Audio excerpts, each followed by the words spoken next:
I had read the passage of Scripture and was pondering it, and Judy needed the title, and Faith That Works sounded like a good one. But you don't so much write a sermon as you find a sermon. And as I dug into the process, things went a little different direction. So Faith That Works is a great title for a sermon. One day, I hope to preach on it. But it won't be today.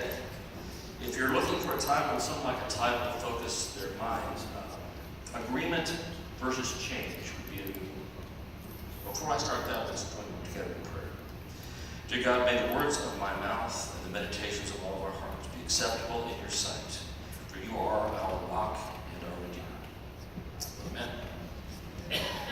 Has this ever happened to you where you see that there is a problem that needs to be resolved, and the problem can't be resolved at your level? Maybe you're at work and you don't have the authority to make certain decisions. So you elevate the problem to your manager.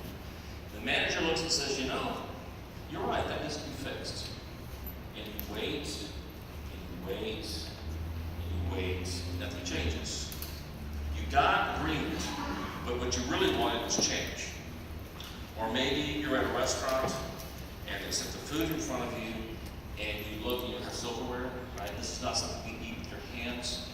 And so you say to the waiter, excuse me, I need some silverware here. And they say, yeah, you do. Let me take care of it for you. And off they go, and you wait, and you steal silverware off of the table. Right? You got agreement, but what you really wanted was change.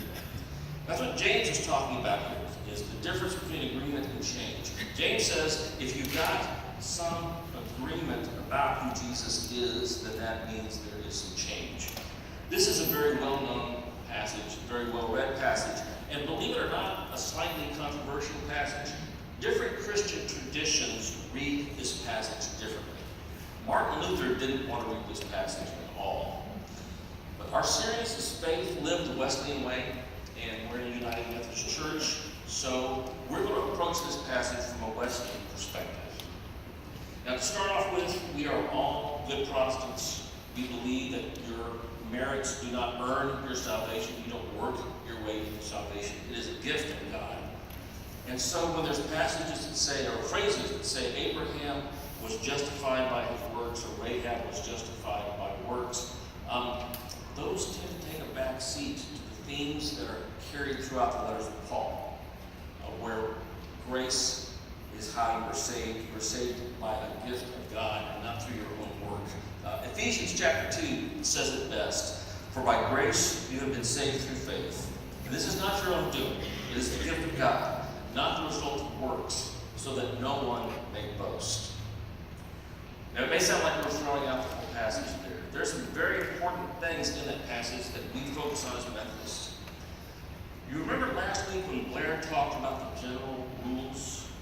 Does everybody remember the general rules? Anybody? I see some hands. Okay. It just makes me feel better. Imagine this. The early Methodist movement, and Methodism began as a revival movement inside the church movement. The early Methodist movement was a small group ministry. People met in groups of no more than 12, and they would talk about how well they had met or followed a certain set of rules, or came clean about where they had fallen short. Those three rules were the general rules. The first one being do no harm or avoid evil. You know, the old-fashioned don't drink, smoke, or chew, or run with them that do. The second one, do good. So do all the good you can, to all the people you can, all the places you can, all the times you can. Do good. Number 3 was attend upon the ordinances of the Lord. In the 21st century here, that is kind of a strange phrase. What it means is do the things that keep you connected to God. Now, here at church, we do things like communion and worship. There is the public and private prayer, public and private reading of Scripture, proclamation of Scripture. Those are things that we do here at church designed to keep us connected to God. But you may have some things you do yourself. There may be that morning cup of coffee there in the kitchen, a little quiet time before you start your day. Maybe you walk the dog in the park, and as you experience nature, you feel that connection to God. It is basically do those things that keep you connected to God. others. So you would say in these meetings how well or how poorly you had done. And if you had done poorly, you owned up or held accountable and talked about how you could do better the next week. Now, one of Wesley's critics, you might think Wesley's critics did that this sounds a lot like trying to earn your way into heaven, trying to earn your salvation. But Wesley had an answer for that, and he put that in the preamble of the general rules. We're going to put that up here on the screen for you to see. There is only one condition previously required of those who desire admission into these Methodist societies, a desire to flee from the wrath to come and to be saved from their sins. But wherever this is really fixed in the soul, it will be shown by its fruits. Your agreement about your desire for salvation should show a change in your behavior. Your external behavior should be a reflection of what you are doing and what's going on with you internally. If you have agreement, you should desire change. The general rules take James 2:18 seriously. Show me your faith apart from your works, and I, by my works, will show you my faith. We know we have agreement because we see the change. But we as Methodists go farther than that. We look at James 2:2 as well, which we'll show up on the screen. You see that faith was active among his works. James was talking about Abraham. So faith was active along with Abraham's works. And faith was brought to completion by the works. Your works help you grow in faith. But how many here were raised Methodist? Born and raised Methodist? Yeah, usually when I ask you, about half the people were born and raised Methodist. If you're not, we're glad you're here. Welcome. It may take a little bit longer, but you're here. Thank you. I have a friend named David who came to the Methodist Church from a tradition that had altar calls at the end of every service. Every service you were to come forward and accept Jesus as Lord and Savior. Now, he didn't mind the altar calls per se, but every week it was come down to the front and accept Jesus as Lord and Savior. A lot of energy placed into answering that altar call, but not much to say about what to do once you had done that. In the Methodist Church, faith has a goal. You are headed somewhere. Wesley called it Christian perfection. That doesn't mean it's going to improve your golf score or enable you to turn out that perfect Thanksgiving turkey. This is perfection in love. Working to a point in a day where everything you say, everything you do will be motivated by love of God and love of neighbor. There are a set of questions that are asked to every candidate for ordination in the Methodist Church. These questions go back to the days of John Wesley. They were written by John Wesley. There are 19 of them. We're only going to talk about one. That one is, are you going on to perfection? I have a friend who's ordained in another annual conference, and his bishop asked the question this way: are you going on to perfection? And if you are not, may I ask just where it is you think you're going? If you have agreement, it's time to change. So to borrow from language from my friend David, we believe in answering the call. Answering that altar call is just the beginning of a great journey, a journey that's going to change you. The good news is that God works within you to enable that change. God loves you enough to meet you where you are and loves you too much to leave you there. The work that God does within you is called sanctifying grace. And you think of the word sanctuary, right? You can hear the echoes of sanctifying a sanctuary. We think of the sanctuary as hallowed ground. God is everywhere at every time, but this is a place that we've set apart.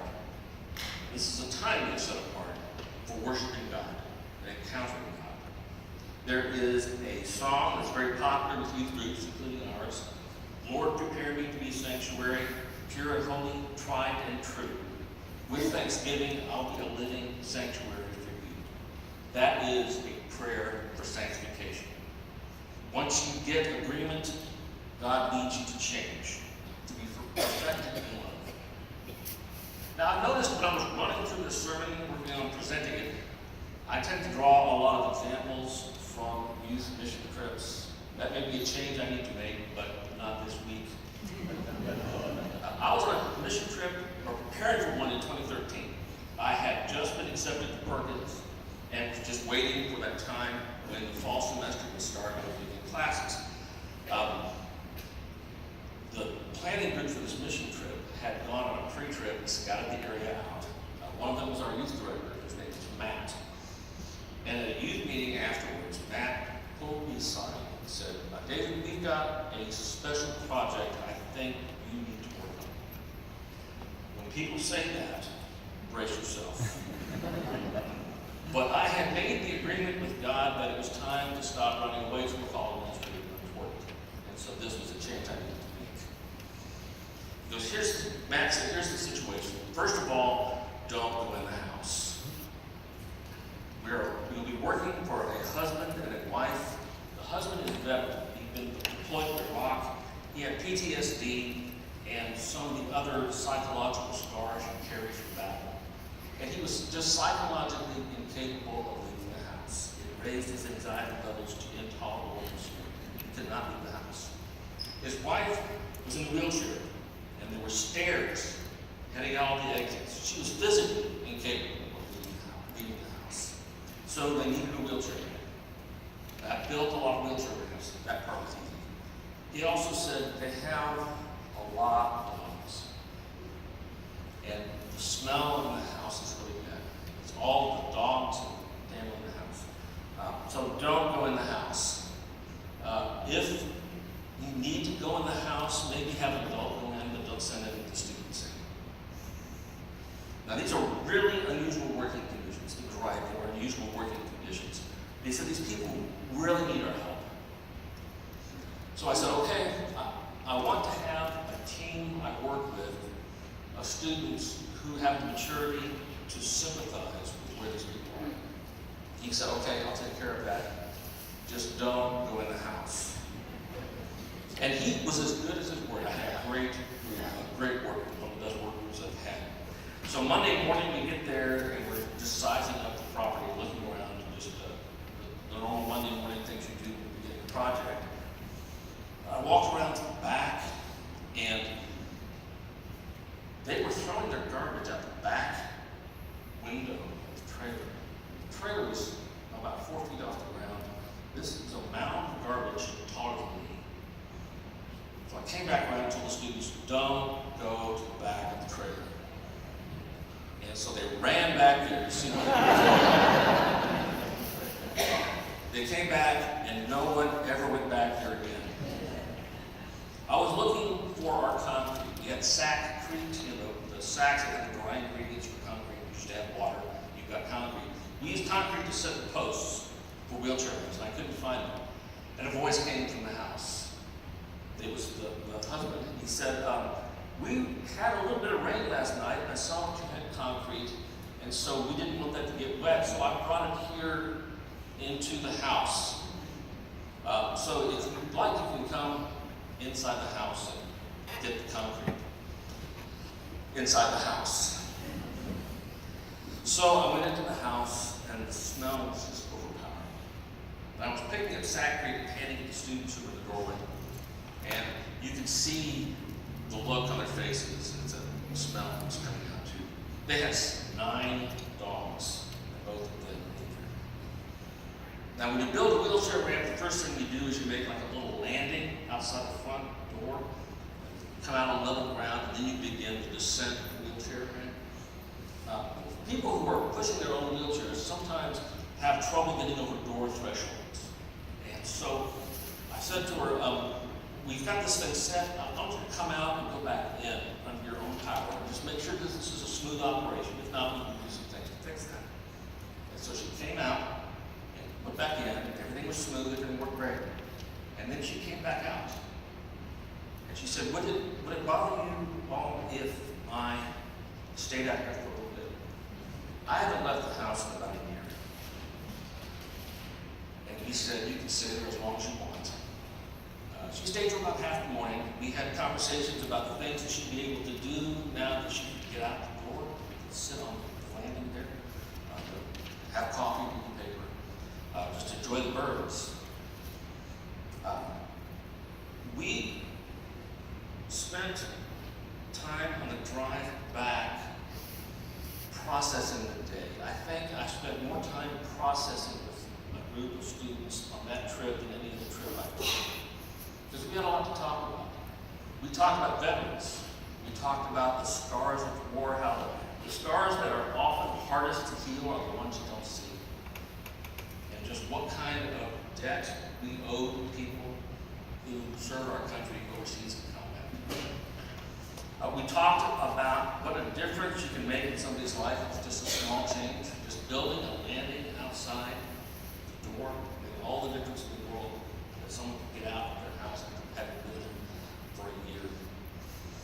But we spent most of our time talking about something the students brought up, which was if we drove by that trailer and didn't know anything about the people in that house, didn't know what their struggles were, didn't know what they were going through, saw the mound of garbage in the back, all the dogs, the smell, we wouldn't be thinking very highly of them. But we know what they're going through. We know what kind of life they're living, what they're trying to work their way through. And that has given us compassion. And when you see people on street corners, and you see people that are homeless, and how many of our veterans are homeless, if you don't know their stories, you really don't know them. And it's harder to judge somebody without knowing their story. People are fighting struggles every day, fighting battles that you know nothing about. So we left that trip after the week. We left behind a wheelchair wheel, but we took with us more compassion for the people we don't understand, more compassion for the strangers. We moved just that much closer to being perfected in love. There are people here who go down to the Austin Street Center and feed homeless people, provide breakfast and lunch for homeless folks. If you want a great sermon about seeing the face of Christ in your neighbor, go talk to one of them.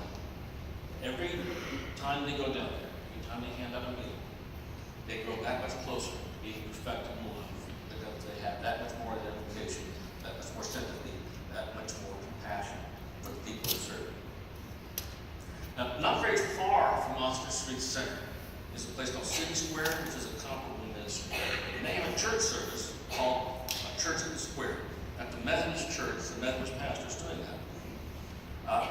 That's a worship service. Most of the congregation is either homeless or in a transitional program, getting them out of homelessness and working them towards independence. They are the congregation. They are not a passive congregation. They give testimonies. They offer prayer requests. They provide music. They are every bit as full of participants in worship service as anywhere else. We took the youth group down there in mid-October to worship with and have lunch with congregation members. My favorite quote comes from somebody, one of the parents actually, who went down there with us, someone who's been to Austin Street Center a number of times. And she said, you know, when you go down there and just feed homeless folks, that's one thing. But to sit here and worship with them and to have lunch with them, I'm just saying them in a completely different way.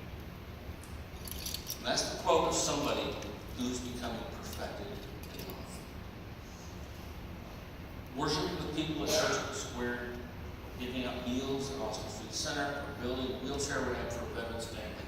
Those are all good things to do. But we don't do them just because they're good things to do. We do them for what we become by doing them.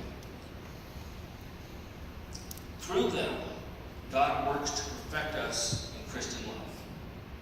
If we have agreed to follow Jesus, then God's sanctifying grace working in our lives enables us to change.